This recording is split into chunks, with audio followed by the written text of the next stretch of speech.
البتہ ایک مسئلہ جو ہے نور اور بشر کا وہ ذرا تھوڑا سا میں حل کر دوں آج. آپ سمجھتے ہوں گے لا ینحل ہے.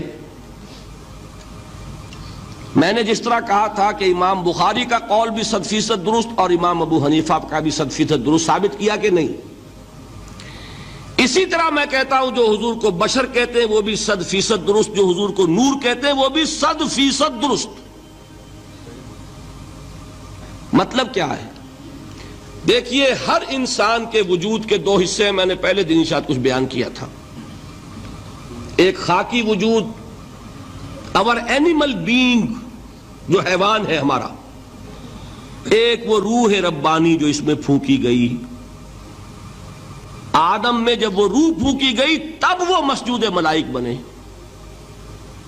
فَإِذَا سَوَّيْتُهُ وَنَفَخْتُ فِيهِ مِن رُوحِي فَقَعُوا لَهُ سَاجِدِينَ. دو جگہ آئے تھے قرآن مجید میں ایک شوشے کے فرق کے بغیر، سورہ حجر اور سورہ صاد. جب میں اس کو پوری طرح تیار کر لوں اور اس میں اپنی روح میں سے پھونک دوں تو گر پڑنا اس کے سامنے سجدے میں.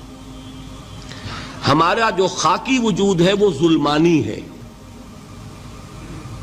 اور جو ہمارا روحانی وجود ہے وہ نورانی ہے. اس کی نسبت کس سے ہے؟ اللہ سے. بات سمجھ میں آئی؟ لیکن ہم نے اپنے اس نورانی وجود کو اپنے خاکی ظلمانی وجود میں دفن کیا ہوا ہے. اور محمد الرسول اللہ صلی اللہ علیہ وسلم کا وہ نورانی وجود آپ کے اس خاکی وجود پر اس درجے غالب تھا کہ وہ خاکی وجود معدوم کے درجے میں ہے، لیکن وہ حضور صلی اللہ علیہ وسلم پر اثر انداز نہیں ہو سکتا. وہی خاکی وجود ہے جسے ہم نفس کہتے ہیں. نفس غلبہ کر سکتا ہے محمد پر صلی اللہ علیہ وسلم. حضور کی شخصیت کی نورانیت نے آپ کی شخصیت کے خاکی وجود کا احاطہ کیا ہوا ہے. ہماری شخصیت کی ظلمانیت نے ہماری اس نورانیت کو گل کیا ہوا ہے، دفن کیا ہوا ہے، چھپایا ہوا ہے. بس یہ فرق ہے. انہیں آپ کہہ لیں نور، صحیح ہے، ان کی نورانیت غالب ہے.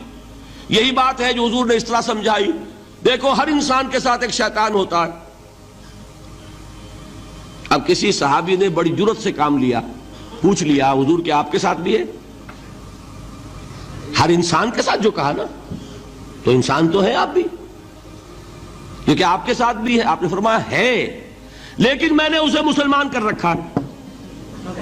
بات ختم ہو گئی. نفی نہیں ہے،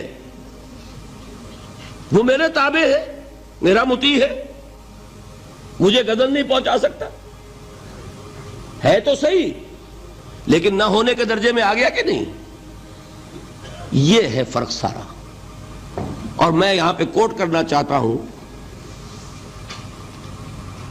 ایک بہت بڑے بریلوی مکتب فکر کے عالم دین، صاحبزادہ، نام میرے ذہن سے ایک دم اتر گیا، فیض الحسن. اللہ تعالیٰ ان کی خطاؤں سے درگزر فرمائے، ان کی مغفرت فرمائے. آپ نے سنا ہوگا نا نام.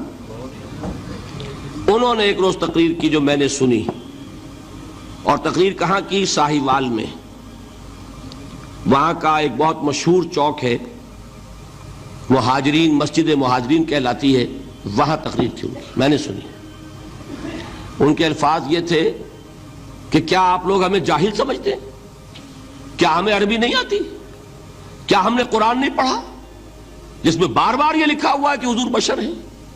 حضور بشر ہیں، لیکن اصل میں ہم حضور کی بشریت کو نمایاں کرنے کو سوء ادب سمجھتے ہیں. بات سمجھیے آپ نے، اس قدر پیاری بات ہے.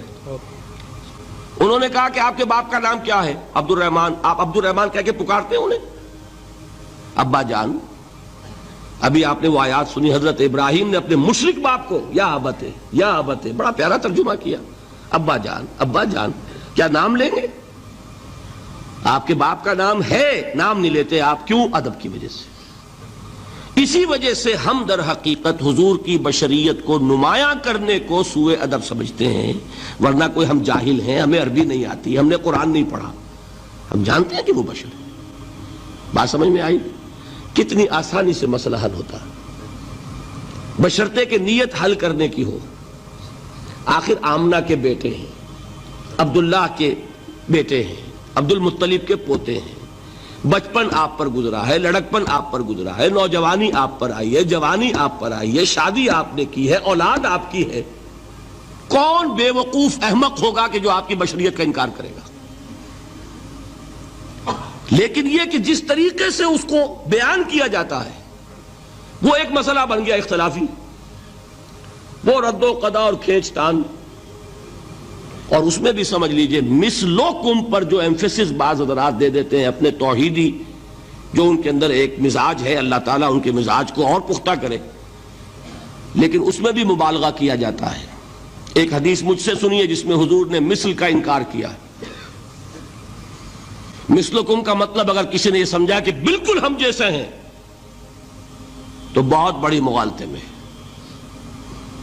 حضور صوم وصال سے منع فرماتے تھے، خود رکھتے تھے۔ صوم وصال کیا ہے؟ آج روزہ رکھا، شام کو افطار نہیں کیا، وہی روزہ رات بھر چل رہا ہے، اگلے دن بھی چل رہا ہے، شام تک کو جا کے پھر کھولا تو 2 دن کا صوم وصال ہو گیا۔ اگلے دن بھی نہیں کھولا، چلا تو 72 گھنٹے کا صوم وصال ہو گیا۔ یہ کیا ہے؟ صوم وصال۔ خود رکھتے تھے اور صحابہ کو روکا۔ صحابہ میں سے کسی نے ہمت کر لی، حضور آپ خود رکھتے ہمیں روکتے۔ فرماتے ہیں ایکم مثلی، تم میں سے کون مجھ جیسا ہے؟ ابھی تو عند ربی، میں تو اپنے رب کے پاس رات گزارتا ہوں، ہوا یطعمنی ویسقین، وہ مجھے کھلاتا ہے پلاتا ہے۔ بتائیے کون ہے جو اس کا دعویٰ کرے گا؟ حضور کے خصائص ہیں۔ حضور خود فرماتے ہیں تم صرف سامنے سے دیکھتے ہو، میں پیچھے سے بھی دیکھتا ہوں۔ کہاں ہوا وہ مثلیت؟ اگر آپ نے بالکل اپنے جیسا سمجھ لیا تو بڑے مغالطے میں ہیں آپ۔ نبی کا مقام ہے، نبی کا رتبہ ہے، نبی کے خصائص ہیں۔